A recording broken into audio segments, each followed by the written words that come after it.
Years ago, a story appeared on Reddit's r/nosleep about a husband whose life slowly unraveled because of something no doctor could truly explain. It began with small, almost laughable observations. A strange line across a computer screen. A crease in a book that no one else could see. Tiny imperfections that seemed too insignificant to worry about. But over time, those flaws spread. Soon they appeared everywhere in books, clothing, grass, food, even the people around her. The more she tried to fix them, the more convinced she became that everyone else was hiding the truth. Then her obsession turned violent.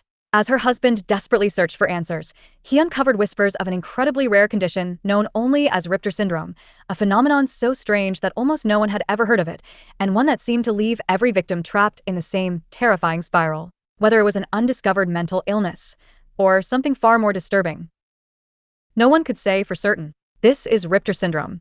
Like all stories, I suppose I should start at the beginning. My name's Perry Kiers, I'm 37 years old, work in education and usability, weird combo I know, and I like hard rock and big band jazz. I enjoy playing darts, cooperative games, and playing rounders. Oh, and I'm married, though. I suppose I might as well not be. Sorry, I suppose that's not really the beginning at all. Let me try again. My wife, Alice, and I had been married for 5 years when the trouble started. Now, I don't believe in the supernatural per se, at least not rationally. Having studied psychology as part of my educational program, I do however believe in the power of the psyche to create incredibly elaborate traps for itself to get lost in.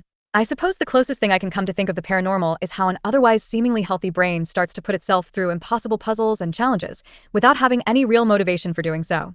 I want to make it perfectly clear right now that my wife had no history of mental illness, no abuse, no need to hide or compensate for things in her life and her psyche. Hell, it took me almost a year before I ever even heard of RIPTER syndrome. Have you? I'm not surprised if you haven't. It seems it's incredibly rare and not considered an actual disease. The similarities between cases are too much like one another for it to be a coincidence, however. But once again, I suppose I'm not really starting from the beginning. Alice worked with children with learning disabilities, aged 10 to 16. She was very patient and, quite honestly, put me to shame in her ability to explain things in easy-to-understand ways. She was, in my belief, also gorgeous, funny, intelligent, curious, and all in all a very good person. I think I remember the first instance of the RIPTER syndrome rearing its ugly head.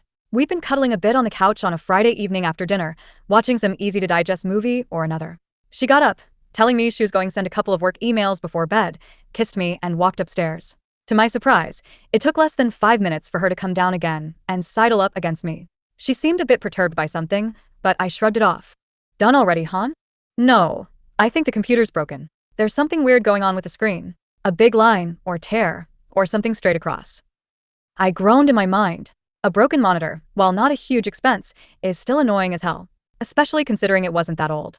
I didn't think any more of it until the next morning. I got up first, as I usually do, letting her sleep in. Figuring to get a head start, I went and turned on the stationery in our joint workroom to see if I could see what's wrong, and how big an issue it was. Considering Alice got no work done, I figured it was big. But fiddle as I might, I couldn't find anything wrong with it. Chalking it up to a graphics glitch or similar, I made a mental note of cleaning the inside of the chassis and went to make breakfast. Apparently, the effects of RIPTER syndrome are compounded over time, so it starts out slow, then accelerates exponentially. The next incident, if you can even call it that, didn't happen until, I don't know, for months later? We were once again on the couch, cuddling and watching a movie. She's got her arm up behind my back, absently playing with the hair on the back of my head. She often does this and I love it, but this time, after fiddling around a bit, she would repeat the same motion. A downward stroke with 2 fingers, then a swipe right-left, then left-right, as if covering up the downward stroke. Rinse and repeat. At first I didn't react to it, but after she'd been doing it for a good 10 or 15 minutes, I got curious. Hun, why are you combing the same spot over and over? What do you mean? She looked at me in askance, apparently not understanding the question. Well, you've been sort of combing over the same spot on the back of my head for about a quarter of an hour now. Do I have something in my hair? Oh no, I think you have like a straight patch where you're losing a bit of hair. A straight patch. Yeah, like a line.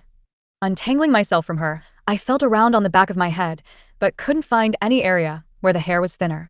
You sure?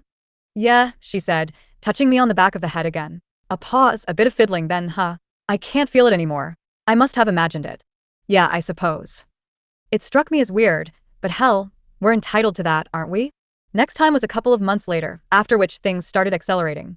I came home early one day to see her at the dinner table, dejectedly looking down into what looked like a barely touched lunch. At first she didn't react when I called out to her, so I went up to her, gave her a hug and a kiss, and asked what was wrong.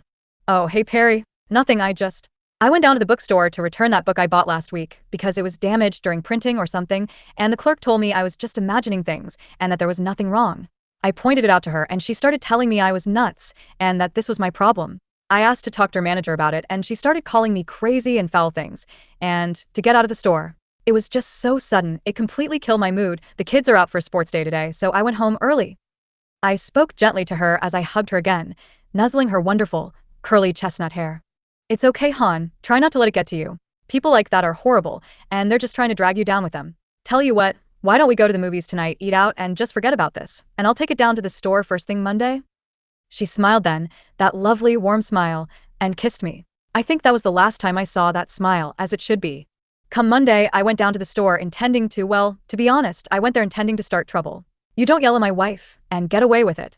Not my gentle, loving Alice. Turns out, the clerk at the store and her manager had a different story to tell. They told me Alice had come in complaining that there was a crease or a tear in the book that must have happened during printing and demanded a new book. The clerk, per procedure, checked the book before intending to dispose of it, but was confused when she couldn't find anything wrong with it. Asking my wife about it, Alice had told the clerk that it's right there, page 32 to 84. So naturally, I opened the book myself and, well, okay, I hadn't actually checked it before. But flipping through the pages, I couldn't find a single thing wrong with it. The clerk's manager continued the story, saying that when the clerk prompted Alice, my wife had gotten angry and raised her voice, causing the manager to come over. Alice had told them that they were swindlers and that the book was obviously defective and that they just wouldn't take responsibility. The argument had evolved from there, Alice insisting that the pages were somehow torn or marked and them denying it. Eventually, the manager had lost it and told Alice she was crazy and to leave the store. She seemed remorseful about it and I wasn't too happy with it, but seeing as how there wasn't anything wrong with the book, I asked them if they would replace it for me, just to settle my wife's mind and mine, and the manager agreed. I think she just wanted to put it behind her. So did I, as it turns out, that was a futile hope. After this, I forget in which order things happened. All I can say is things started getting worse. She threw away a store-bought salad when we were out walking because someone had obviously dug around in it, looking for something in the middle. I came home one day to half the lawn being mowed, so deep there was almost no grass left. Alice said there was a furrow in the grass that looked horrible, so she cut until the grass was of equal length, so it wouldn't look weird. I got an ominous feeling after that, compounded by several other small, but significant events. Always with the tears, furrows, lines, and rips. About 2 years after the first event, things started getting really bad. I came home to the house smelling of smoke, and went upstairs to find Alice having ironed a shirt so hard she'd burned her way through it and into the ironing board beneath. She didn't seem to realize the damage she was doing, and insisted she was just trying to iron out a stubborn crease. Later that same week, the police brought her home. The story they told me was that she'd been chucking books at the manager down at the bookstore, claiming they were all faulty and torn. The manager, recognizing my wife, had told the police she wouldn't press charges if I agreed to get her some help. What else could I do? But she resisted efforts to get better, claiming she was fine, that it was somehow just a big conspiracy against her, trying to cover up the imperfections and mistakes all over the world, people ruining things like our lawn, to try and get to her. About a week after the book incident, I came to her having wrecked her laptop, our stationary computer, and the smart pad, claiming they had pixelated grooves in them. Another week with lots of small events, all with the same fixation, and I come home to the police ringing on the door again, this time without my wife. Turns out she'd tried ironing out a crease in the suit jacket belonging to a father of one of her students, while he was wearing it, with a baseball bat. Apparently, he hadn't gotten badly hurt, just some bruises, but she'd been taken into an emergency psych ward, raving about people's blindness to the tears and grooves everywhere. When I got there, they wouldn't let me see her, saying she was violent. I stayed outside all night, but come morning I forced myself to go home and get some rest. I don't think I slept for more than 2 or 3 hours, but when I woke up and called, they transferred her to a high-security psych ward for psychotic and violent behavior. I drove there, and they let me see her for a short while. At first, she was calm, expressing concern for the state of my clothes and hair, and saying I should get some sleep. She quickly got herself worked up talking about everyday things, however, and soon she was screaming at me, accusing me of abandoning her and refusing to see what she sees, that I was just a cog in the great conspiracy against her and those like her. In the end, they had to sedate her and drag her away. That was the last time I saw her. She wouldn't let me see her anymore after that. But the last thing she said got me thinking, others like her. So I started doing research on the symptoms, and after about a week, I came across something called the RIPTER syndrome. Apparently, people suffering from RIPTER are somehow trapped in a mind maze wherein they start seeing flaws in things. It's not really flaws per se, as some people see everything as broken or imperfect. People suffering from the RIPTER syndrome keep seeing jagged or straight tears, often beginning in books, texts, or artwork with repeating patterns. As if, hidden in the information of letters, there's a rip in what should be, and what is. I can't exactly explain it, since I've never suffered from it myself, but that's supposedly what it is. RIPTER gets progressively worse, until the people suffering from it start seeing these things everywhere. Always I end something though, it's not just overlaid over their entire environment. They fixate on small things, a supposed crease, a tear, a furrow, a groove, a shallow indentation. Always in the form of an uneven-edged tear or line. Supposedly, it often happens to people with no history or predilection for mental health issues. And as I said before, it apparently starts small, then gets progressively worse over time, until they become violent and paranoid. Apparently, from what little I've been able to gather, there's been no cases of people getting better. They've had to be hospitalized for the rest of their lives. I haven't seen my wife since then, more than 2 years ago now. I never divorced her, and I haven't dated since. My life moves on, but I just can't forget that fixated mania, the preoccupation with rips and information. It just seems too bizarre. The weirdest thing about RIPTER syndrome is that there's no mention of it existing prior to the digital age, which is why saying that the people suffering from it are hospitalized for the rest of their lives may be a bit premature. It also seems that almost all of the cases have never heard of others suffering from the disease or read about it, but they still tend to refer to themselves as one of many. That may just be the paranoid psychosis talking, but it just makes me wonder, what the hell causes a healthy mind to develop such a weird fixation? Could you really tell yourself if it happened to you? I guess this isn't really very paranormal or supernatural in any way. I just wanted to share my story about how a loving, caring woman turned into a paranoid psychotic for seemingly no reason.